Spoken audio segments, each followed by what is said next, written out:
Thank you for coming right over, Mr. Becker. Absolutely. So whenever you're ready, Senator Becker, item number 5, SB 1000, Becker, Law Enforcement Agencies Radio Communications. Thank you. Begin. You like your suit, Mr. Chair. Good morning, Chair members. SB 1000 protects the freedom of the press to report and the public's right to know what is going on in their communities through police radio communications access. For 70-plus years, news outlets, journalists, public have had access to police radio communications, and this access is critical for police transparency, accountability, reporting, public safety activity of all kinds, like traffic accidents, disasters, shooting, and crime to the public.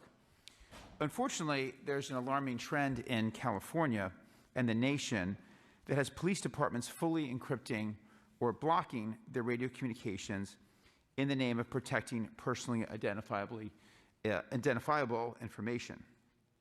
The good news is that law enforcement can, in fact, protect private information without putting the public in the dark. This bill, SB 1000, is not a mandate to de-encrypt. This bill provides a host of options to public safety departments, big and small, and grants protections to law enforcement who may transmit private information over accessible radio waves for officer safety. CHP in most counties and cities will not be impacted fiscally or operationally if SB 1000 were to pass today. And we've received support from privacy and First Amendment organizations stating that we have found the right balance with this bill, and with a delayed implementation amendment, law enforcement has an additional year to implement. Now is not the time, we believe, to reduce police transparency. I've worked closely with the DOJ, state and local law enforcement departments, journalists and broadcasters, and advocates before this introduction. We continue to have productive conversations with our law enforcement partners. Thank you, Chair and members. I respectfully ask for your aye vote. Thank you. Witnesses. Good morning, Mr. Chair, members of the committee. My name is Brittany Barsotti. I'm the General Counsel over at the California News Publishers Association. We represent around 850 publications in the state of California and are the proud co-sponsors of SB 1000 along with the California Broadcasters Association. As the Senator has said, this bill simply maintains the status quo in terms of it clarifies this DOJ memo, which created some confusion and had departments fully encrypting their communications while providing a broad amount of options in order to maintain personally identifiable information while still ensuring that the press and public have important access to what is going on in developing situations. This access has been critical when reporting on breaking news situations, and particularly involved around if there's a developing active shooter situation. In San Bernardino several years ago, there was one incident that the LA Times found it was critical to have this type of access and to maintain it to keep the public safe and away from areas that were unsafe to them. And so we've worked very hard with privacy groups to try and find an appropriate balance with law enforcement. The bill includes an exemption for undercover operations. It doesn't create any new access to scanners. I know there's been some concerns around nefarious actions involved for people to be monitoring via scanners. If they are doing that, they can do that currently, and it is important to note that that is a crime under California law, so that is punishable if used for nefarious actions.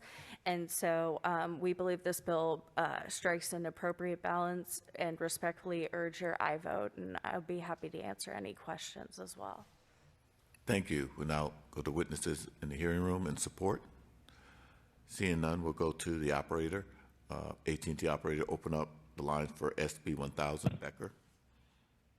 Thank you. For those in support, you may press 1, then 0 on your telephone keypad. Our first line is 26. Please go ahead. Chair members, Catalina Sanchez with Corbett and Kaiser on behalf of Electronic Frontier Foundation in support of SB 1000. Thank you. And next we have line 14. Please go ahead. Good morning. Margot George on behalf of the California Public Defenders Association in support. Thank you. Next, we go to line 28. Please go ahead.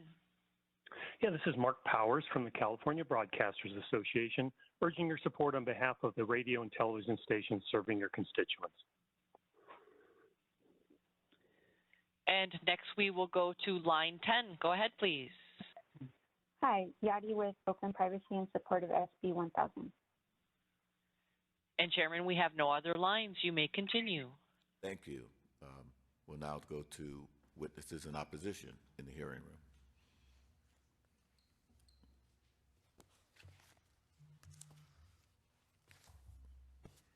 Yes, you can have a seat.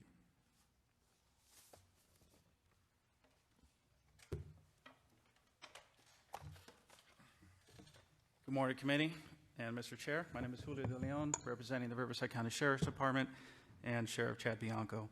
We are opposed to this bill, but we believe we can come to a compromise if the author is amenable to considering our amendments. We believe these amendments are mutually beneficial to both the public and law enforcement throughout California, and they coincide with the author's legislative intent for accountability and transparency. First, to address the DOJ memo, back in 2020, the DOJ issued a memo to all law enforcement agencies in California, and they gave us an option. One, encrypt radio traffic to protect confidential information, or two, establish policy to restrict the dissemination of this information. I've included this memo for your reference in our opposition letter that we submitted to the committee, and I encourage you to read it for yourselves.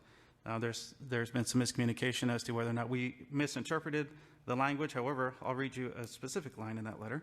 Compliance with these requirements can be achieved using any, and I emphasize the word any, of the following. And then it goes to the first, encryption option, or number two, establish a policy. We, as many other law enforcement agencies throughout California, chose option one, and we encrypted our entire radio communications. We spent millions of dollars, and we also spent thousands of personnel hours to accomplish this mandate. Now, with this bill, the legislature will be forcing us to decrypt our radio systems once again, which will cost us $1 million or several $1 million to accomplish that task, and several thousand hours on our behalf as well. This is simply unfair, and we've come up with a solution. We've communicated this with Senator Becker's office. Number one, remove the term radio communications and replace with call information.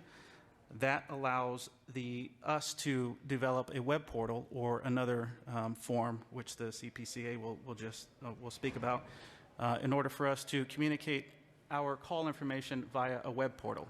That information will have the call information, the location of the incident, whether or not dispatch has dispatched that call to any officers or deputies out in the field, and it will also have the disposition of the call.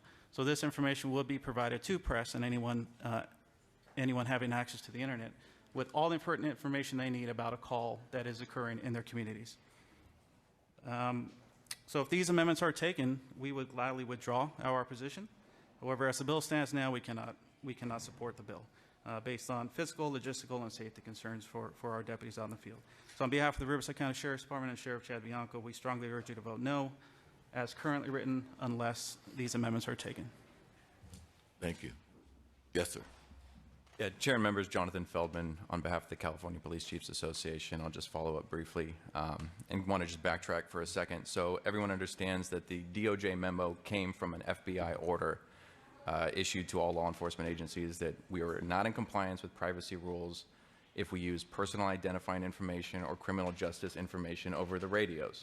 So that's why we went to encryption, because of what the FBI ordered. So it's not a matter of state law just changing things here. We still have to comply with those orders. Where that runs into conflict with SB 1000 is the fact that you have a line in the bill that says that any interested person can have access to encrypted radio channels. That's the biggest problem that we have with the bill.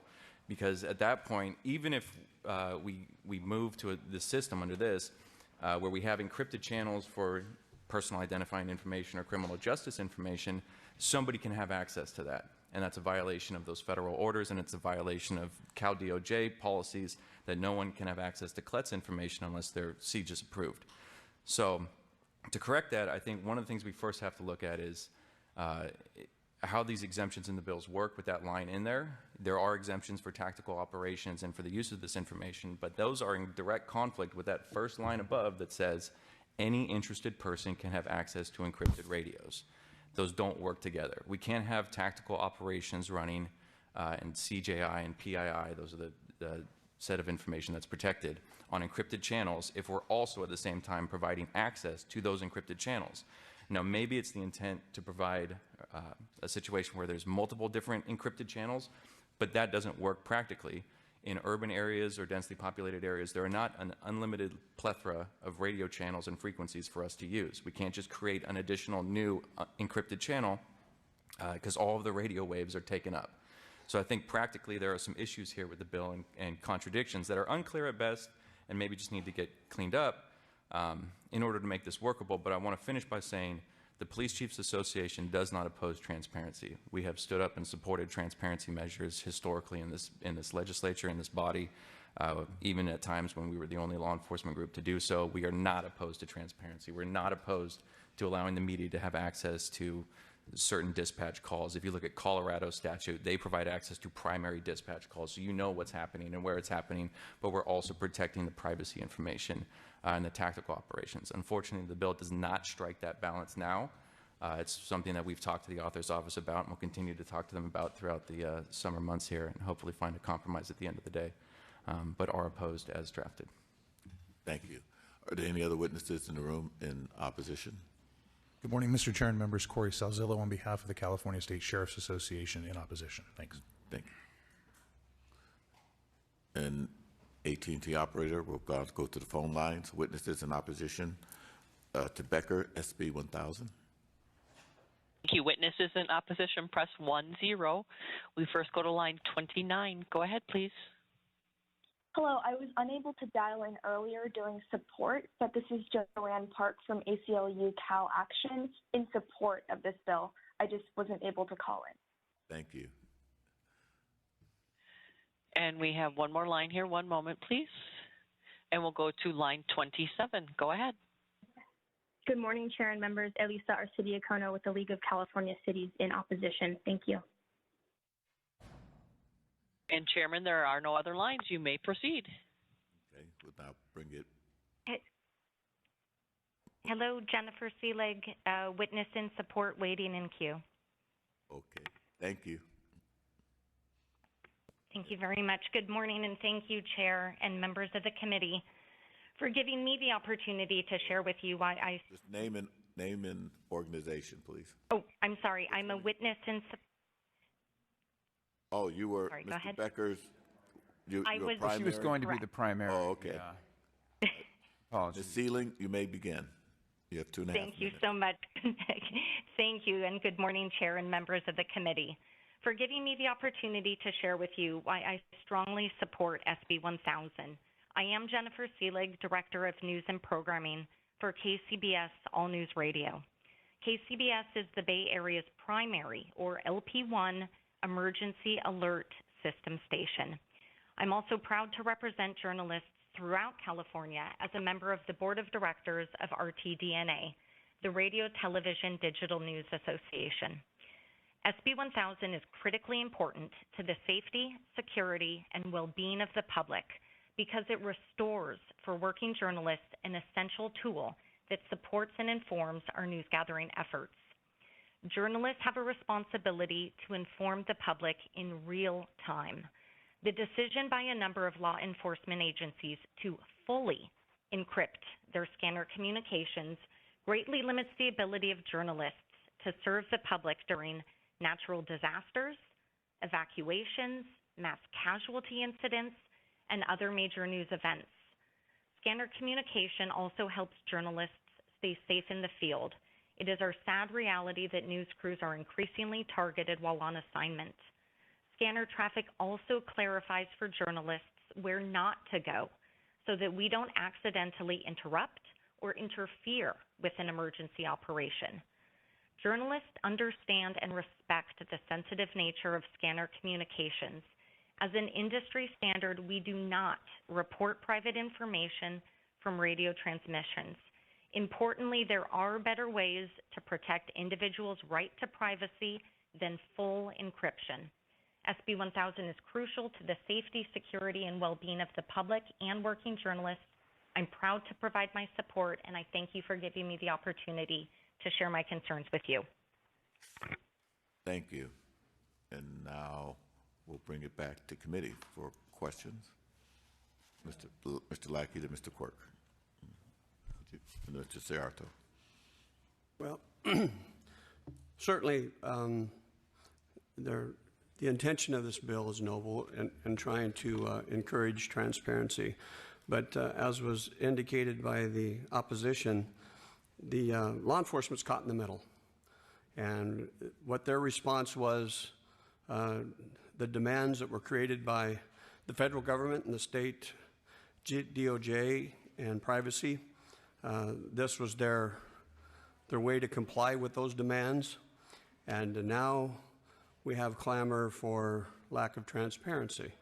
And unfortunately, I think that the remedy needs to come with working with DOJ and directly with DOJ. And I understand that the proponents of this bill, as I spoke with some of the proponents yesterday, that they have not been successful in trying to get response from DOJ. So I understand their frustration, but I totally believe that what's being proposed here creates a greater problem in compliance, and I believe that law enforcement is truly caught in the middle of this thing, and it's unfair to them as an agency to comply with the privacy and then also reach out and engage in transparency. So the balance is going to be a very difficult one, and I believe that this bill demands too cumbersome and not workable parameters, and so I won't be able to support it. Thank you. Mr. Quirk? I have some of the same concerns as Mr. Lackey and the opposition. I just can't imagine, say, there's something going on like the San Bernardino mass shooting that occurred about 5 years ago, that you can possibly have a channel that's encrypted and know when things aren't to be encrypted and send them over a different channel. Because there's certainly going to be things that under your bill should be encrypted and should not be. Now, I'm going to vote today to send it forward, but I understand there are things in your bill that would do something similar to what the opposition wants, which is to have something other than the encrypted channel give information to the public under your bill. So perhaps you could explain that, and we can go forward. Thank you. And I agree with Senator Lackey that law enforcement has been caught in the middle. But I think I would just clarify that I think there was maybe a sense from the opposition that the FBI statement was a mandate to encrypt, and it was not, right? So the FBI statement was not a mandate to encrypt. You look at CHP. CHP never had any intention to encrypt because they can't, because they have such a wide territory and varied geography. So they found a way to both protect personally identifiable information and to have access to the public, and that's really what we've tried to do. So we have tried to strike that balance, and have also, I think to your point, worked with the DOJ to try to get them to clarify, because it was really under previous administration with the DOJ that initial memo came out. So just as the FBI was not a mandate to encrypt, our bill is not, as you say, not a mandate to de-encrypt. We do provide a number of ways for this access. So if you have made that investment, and I understand that some offices have spent millions of dollars to encrypt, we provide a number of options. So for example, online website streaming. So just like right now, anybody can go listen to the Sacramento PD. It's online website streaming. Anyone can listen to it. We provide that as an option. Radio channel scanning equipment. We can purchase specific devices for the media and other technology that can provide this access. Happy to look at the call portal idea. I'm not sure how that differs with what we've talked about with website streaming, but I do believe that this is certainly an intention to strike that balance for the offices that have spent millions of dollars to encrypt. We're not trying to get them to spend millions to de-encrypt. We are just trying to strike that balance and provide the press with the access that they've had for 70 years. Any other thought from my witnesses here on the first part of the question? No, I think you covered it pretty well. I mean, the DOJ memo does come from the FBI terms of service to access those federal databases, but it's clear that any of the other options are available via full encryption. Full encryption is just one of the options provided, so this allows the flexibility to comply with protecting that information while allowing the press the access they need to report on these important issues. All right, well, I'll be supporting the bill for now and just try and understand this a bit better, but I do support the agencies doing full encryption. Maybe it's because I had a security clearance for nearly 30 years, and I understand the importance of some information being kept quiet. As long as there are ways to get the public what it needs from your bill, and I understand from talking with committee staff that there are ways to do that, similar to what the opposition is asking for. So I'd like to move the bill. Second. Yes, Mr. Ciarto. So I have several concerns with the bill, and you know, I realize that public agencies differ, the job of police agencies and policing agencies versus fire agencies. However, the complexities of the communications and the radios do not differ. Today's radios are not the radios of 70 years ago. The airwaves are not the airwaves of 70 years ago. We can't compare what we used to do 70 years ago to today's environment, especially on the radio, and then also out in the public. News agencies have always had the ability to scan. They scan the dispatching, and so they know they know what is being called in, where it's at. They are free to go there, and I don't see where they're being denied the opportunity to understand what's out there and what's not. They also get to hear the initial size up because that's done on the general radio station. What happens, though, between when you're being dispatched to when you get on scene is you wind up with a comm plan, and you wind up with 3 or 4 different frequencies that we need to communicate on. And if you're going to add another frequency just for the encrypted part, and then police officers are under duress during when they pull up on scene, if they're being fired upon or anything like that, if they have to be scrambling around trying to get to their encrypted or non-encrypted lines, that creates barriers for their safety. For me, paramount in all of this is the safety of the police officers, the people that are the public safety people that are trying to communicate, and their first communication goal is to communicate with each other. And when we turn that goal into everybody else listening to what they're saying or what they're reporting or where they see danger, not only does that, if that's broadcast out, we get a ton of misinformation, which we get. All you had to do is look back a couple of weeks ago. There was information and misinformation that was coming out. And some of that information that gets out can also be by family members that know that they have their person there, that's the location where their loved one lives. They're basically getting a de facto notification of the demise of their person, their relative. So those types of information, I don't see why it's so critical to have them out immediately, because that's what we used to have. We used to enjoy a little bit of lapse between what we were seeing and what went out. But now there's no lapse. Now it's Facebook. Now it's Twitter.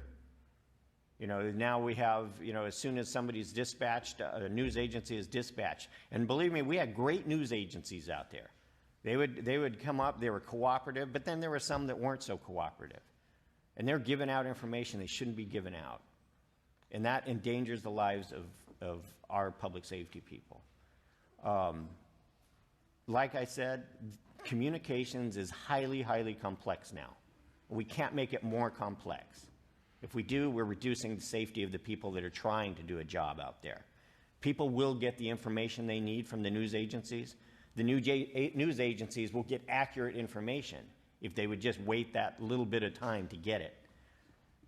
But I don't see how this bill enhances the police officers' safety out there and the ability for them to do their job.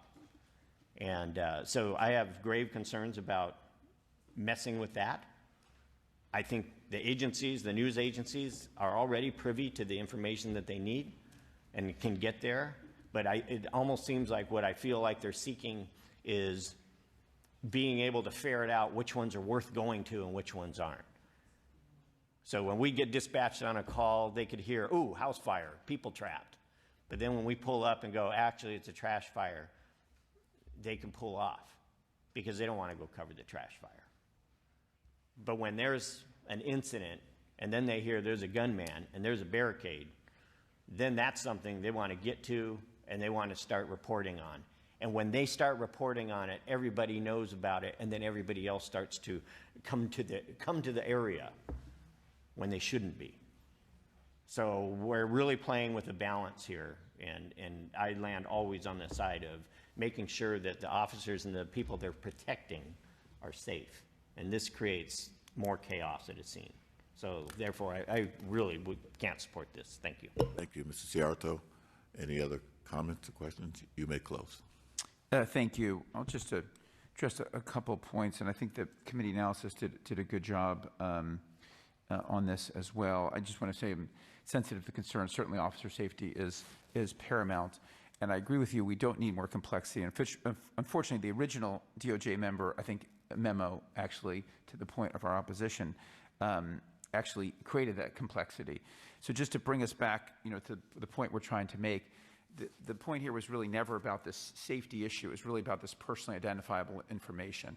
And that's really what we're trying to do, is strike that balance between giving access to the media and to the public and protecting personally identifiable information. And so that's why I think we've structured it this way. That's why I think PORAC is neutral at this point, because what we've said is, if you've encrypted, we understand. We're going to provide ways for you to provide access without de-encrypting.